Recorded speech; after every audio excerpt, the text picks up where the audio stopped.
What might be a law led them away from the waygate at a dignified pace, though Egwene seemed more than anxious to leave the waygate behind. Mat at least looked ahead eagerly, and Hurin seemed confident, while Loyal appeared concerned more that Allah might change her mind about his going than about anything else. Rand did not hurry as he pulled Red along by the reins. He did not think Verin meant to use the stone herself. The grey stone column stood upright near a beech almost 100 feet tall and 4 paces thick. Rand would have thought it a big tree before he saw the great trees.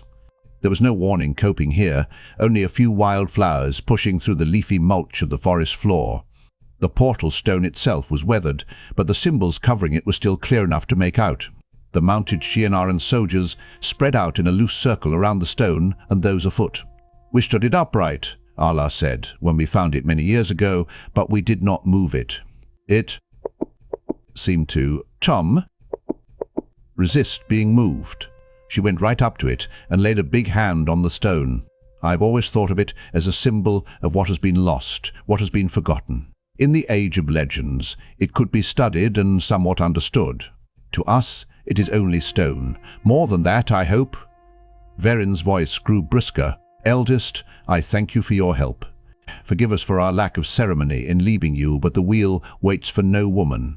At least we will no longer disturb the peace of your steading. We called the stonemasons back from Kerhian," Allah said, "but we still hear what happens in the world outside. False dragons. The great hunt of the Horn. We hear, and it passes us by. I do not think Tamon Gaidon will pass us by, or leave us in peace. Fare you well, Verin Sedai. All of you farewell, and may you shelter in the palm of the Creator's hand. Egwene." She paused only for a glance at Loyal and a last admonitory look at Rand, and then the Ogier were gone among the trees. There was a creaking of saddles as the soldiers shifted. Ingtar looked around the circle they made. "Is this necessary, Verin Sedai? Even if it can be done. We do not even know if the Dart Friends really have taken the horn to Tommen Head. I still believe I can make Barthanes. If we cannot be sure," Verin said mildly, cutting him off, "then Tommen Head is as good a place to look as any other. More than once I've heard you say you would ride to Sheol Gul if need be to recover the horn. Do hold back now at this." She gestured to the stone under the smooth-barked tree. Ingtar's back stiffened. "I hold back at nothing. Take us to Tommen Head, or take us to Sheol Gul. If the Horn of Valeray lies at the end, I will follow you." "That is well, Ingtar. Now, Rand, you've been transported by a portal stone more recently than I. Come." She motioned to him, and he led Red over to her at the stone. "You've used a portal stone." He glanced over his shoulder to make sure no one else was close enough to hear. "Then you don't mean for me to?" He gave a relieved shrug. Verin looked at him blandly. "I have never used a stone. That is why your use is more recent than mine. I am well aware of my limits. I would be destroyed before I came close to channeling enough power to work a portal stone. But I know a little of them. Enough to help you a bit, but I don't know anything." He led his horse around the stone, looking it up and down. "The one thing I remember is the symbol for our world. Celine showed me, but I don't see it here." "Of course not. Not on a stone in our world. The symbols are aids in getting to a world." She shook her head. "What would I not give to talk with this girl of yours? Or better, to put my hands on her book. It is generally thought that no copy of Mirrors of the Wheel survived the breaking hole. Serafele always tells me there are more books that we believe lost than I could credit waiting to be found.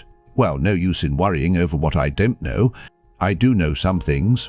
The symbols on the top half of the stone stand for worlds. Not all the worlds, that might be, of course. Apparently, not every stone connects to every world, and the Aes Sedai of the Age of Legends believed that there were possible worlds no stones at all touched. Do you see nothing that sparks a memory? Nothing. If he found the right symbol, he could use it to find Fain and the Horn, to save Mat, to stop Fain hurting Eamon's field. If he found the symbol, he would have to touch Saidin. He wanted to save Mat and stop Fain, but he did not want to touch Saidin. He was afraid to channel, and he hungered for it like a starving man for food. "I don't remember anything," Verin sighed. "The symbols at the bottom indicate stones at other places. If you know the trick of it, you could take us, not to this same stone in another world, but to one of those others there, or even to one of them here. It was something akin to traveling, I think, but just as no one remembers how to travel, no one remembers the trick. Without that knowledge, trying it might easily destroy us all. She pointed to two parallel wavy lines crossed by an odd swiggle carved low on the column. That indicates a stone on Tommen head. It is one of 3 stones for which I know the symbol, the only one of those 3 I've visited. And what I learned, after nearly being caught by the snows in the mountains of mist and freezing my way across Ormouth Plain, was absolutely nothing. Do you play at dice or cards, Rand or Thor? Matt's the gambler. Why? Yes. Well, we'll leave him out of this, I think. These other symbols are also known to me.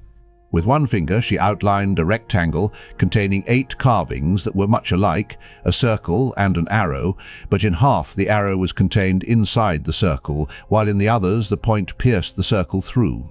The arrows pointed left, right, up and down, and surrounding each circle was a different line of what Rand was sure was script, though in no language he knew, all curving lines that suddenly became jagged hooks, then flowed on again. At least, Fain went on, I know this much about them. Each stands for a world, the study of which led eventually to the making of the ways. These are not all of the worlds studied, but the only ones for which I know the symbols. This is where gambling comes in. I don't know what any of these worlds is like. It is believed there are worlds where a year is only a day here, and others where a day is a year here. There are supposed to be worlds where the very air would kill us at a breath, and worlds that barely have enough reality to hold together. I would not speculate on what might happen if we found ourselves in one of those. You must choose. As my father would have said, it's time to roll the dice. Rand stared, shaking his head. I could kill all of us, whatever I choose. Are you not willing to take that risk? For the Horn of Valere? For Matt? Why are you so willing to take it? I don't even know if I can do it. It doesn't work every time I try. He knew no one had come any closer, but he looked anyway. All of them waited in a loose circle around the stone, watching, but not close enough to eavesdrop. Sometimes Sedin is just there. I can feel it, but it might as well be on the moon as far as touching it. And even if it does work, what if I take us someplace we can't breathe? What good will that do, Matt? Or the horn? You are the Dragon Reborn, she said quietly. Oh, you can die, but I don't think the pattern will let you die until it is done with you. Then again, the shadow lies on the pattern now, and who can say how that affects the weaving? All you can do is follow your destiny. I am Rand or Thor, he growled. I am not the Dragon Reborn. I won't be a false dragon. You are what you are. Will you choose, or will you stand here until your friend dies? Rand heard his teeth grinding and forced himself to unclench his jaw. The symbols could all have been exactly alike, for all they meant to him. The script could as well have been a chicken's scratchings. At last he settled on one with an arrow pointing left because it pointed toward Tommen head, an arrow that pierced the circle because it had broken free, as he wanted to. He wanted to laugh. Such small things on which to gamble all their lives. Come closer, Fain ordered the others. It will be best if you are near. They obeyed, with only a little hesitation. It is time to begin, she said as they gathered round. She threw back her cloak and put her hands on the column, but Rand saw her watching him from the corner of her eye.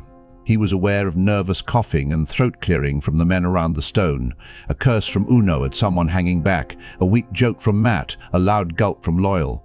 He took the void. It was so easy now. The flame consumed fear and passion and was gone almost before he thought to form it. Gone, leaving only emptiness, and shining Sedin, sickening, tantalizing, stomach-turning, seductive. He reached for it, and it filled him, made him alive. He did not move a muscle, but he felt as if he were quivering with the rush of the one power into him. The symbol formed itself, an arrow piercing a circle, floating just beyond the void, as hard as the stuff it was carved on. He let the one power flow through him to the symbol. The symbol shimmered, flickered. Something is happening, Fain said. Something. The world flickered. The iron lock spun across the farmhouse floor, and Rand dropped the hot tea kettle as a huge figure with ram's horns on its head loomed in the doorway with the darkness of winter night behind it. Run, Tam shouted. His sword flashed, and the Trolloc toppled, but it grappled with Tam as it fell, pulling him down. More crowded in at the door, black-mailed shapes with human faces distorted with muzzles and beaks and horns, oddly curved swords stabbing at Tam as he tried to struggle to his feet, spiked axes swinging, red blood on steel. "Father!" Rand screamed. Clawing his belt knife from its sheath, he threw himself over the table to help his father and screamed again as the first sword ran through his chest. Blood bubbled up into his mouth, and a voice whispered inside his head, "I have won again, Luz Therin." Flicker. Rand struggled to hold the symbol, dimly aware of Verin's voice. And Motsum Peyton is not. The power flooded. Flicker. Rand was happy after he married Egwene and tried to not let the moods take him, the times when he thought there should have been something more, something different. News of the world outside came into the two rivers with peddlers, and merchants come to buy wool and tabac, always news of fresh troubles, of wars and false dragons everywhere. There was a year when neither merchants nor peddlers came, and when they returned the next they brought word that Arthur Hawkwing's armies had come back, or their descendants at least. The old nations were broken, it was said, and the world's new masters, who used chained Aes Sedai in their battles, had torn down the White Tower and salted the ground where Tar Valon had stood. There were no more Aes Sedai. It all made little difference in the two rivers. Crops still had to be planted, sheep sheared, lambs tended. Tam had grandsons and granddaughters to dandle on his knee before he was laid to rest beside his wife, and the old farmhouse grew new rooms. Egwene became wisdom, and most thought she was even better than the old wisdom, Nynaeve Almera, had been. It was as well she was, for her cures that worked so miraculously on others were only just able to keep Rand alive from the sickness that constantly seemed to threaten him. His moods grew worse, blacker, and he raged that this was not what was meant to be. Egwene grew frightened when the moods were on him, for strange things sometimes happened when he was at his bleakest lightning storms. She had not heard listening to the wind, wildfires in the forest, but she loved him and cared for him and kept him sane, though some muttered that Rand or Thor was crazy and dangerous.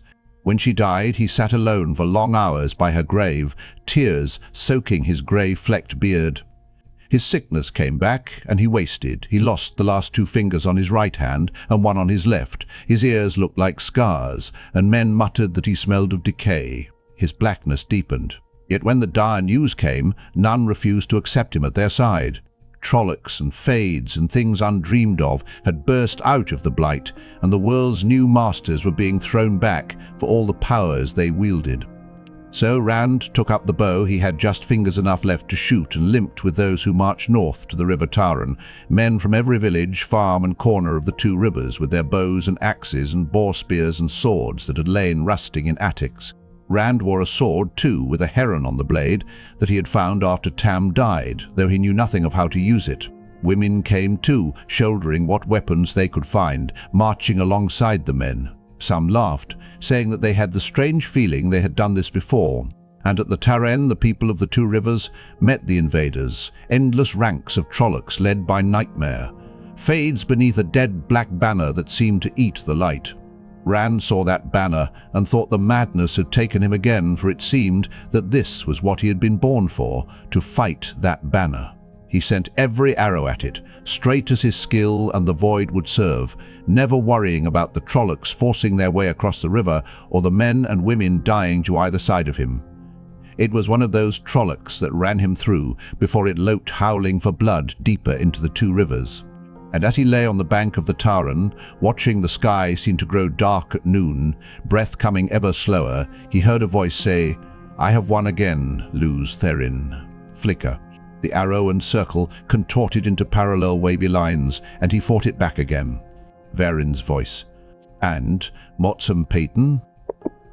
"Right, something." The power raged. Flicker.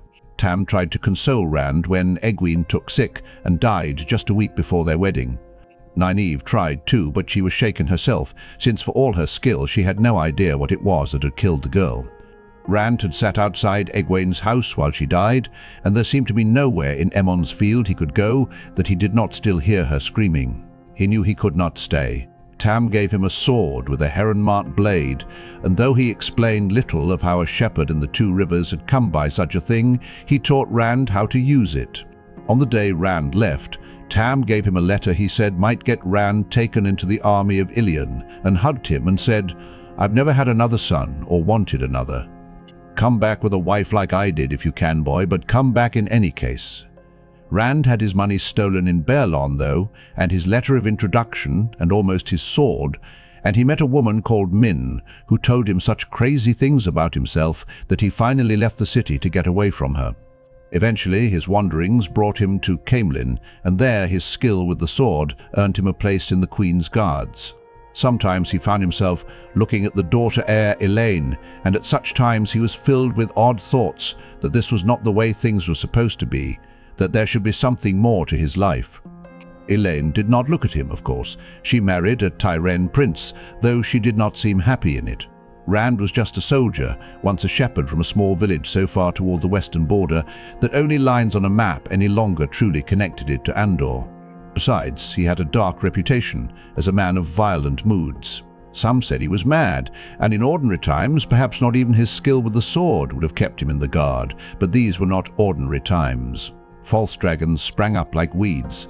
Every time one was taken down, two more proclaimed themselves, or three, till every nation was torn by war. And Rand's star rose, for he had learned the secret of his madness, a secret he knew he had to keep, and did. He could channel. He could channel. There were always places, times, in a battle when a little channeling, not big enough to be noticed in the confusion, could make luck. Sometimes it worked, this channeling, and sometimes not, but it worked often enough. He knew he was mad and did not care. A wasting sickness came on him, and he did not care about that either, and neither did anyone else, for word had come that Arthur Hawkwing's armies had returned to reclaim the land. Rand led 1,000 men when the Queen's guards crossed the mountains of mist. He never thought of turning aside to visit the two rivers. He seldom thought of the two rivers at all anymore, and he commanded the guard when the shattered remnants retreated back across the mountains. The length of Andor he fought and fell back amid hordes of fleeing refugees, until at last he came to Camelin. Many of the people of Camelin had fled already, and many counseled the army to retreat further, but Elaine was queen now and vowed she would not leave Camelin. She would not look at his ruined face, scarred by his sickness, but he could not leave her. And so what was left of the Queen's guards prepared to defend the Queen while her people ran. The power came to him during the battle for Camelin, and he hurled lightning and fire among the invaders and split the earth under their feet. Yet the feeling came again, too, that he had been born for something else. For all he did, there were too many of the enemy to stop, and they also had those who could channel. At last, a lightning bolt hurled Rand from the palace wall, broken, bleeding, and burned, and as his last breath rattled in his throat, he heard a voice whisper, "I have won again, Luge Terrin." Flicker. Rand struggled to hold the void as it quivered under the hammer blows of the world flickering, to hold the one symbol as 1,000 of them darted along the surface of the void. He struggled to hold on to any one symbol, and Motsum Peyton is wrong, Ferrin screamed. The power was everything. Flicker, flicker, flicker, flicker, flicker, flicker. He was a soldier. He was a shepherd. He was a beggar and a king. He was farmer, gleeman, sailor, carpenter. He was born, lived, and died an Aiel. He died mad. He died rotting. He died of sickness, accident, age. He was executed, and multitudes cheered his death. He proclaimed himself the Dragon Reborn, and flung his banner across the sky. He ran from the power and hid. He lived and died never knowing. He held off the madness and the sickness for years. He succumbed between two winters. Sometimes Moiraine came and took him away from the two rivers, alone or with those of his friends who had survived winter night. Sometimes she did not. Sometimes other Aes Sedai came for him. Sometimes the Red Arja. Egwene married him. Egwene, stern-faced in the stole of the Amelin seat, led the Aes Sedai who gentled him. Egwene, with tears in her eyes, plunged a dagger into his heart, and he thanked her as he died. He loved other women, married other women.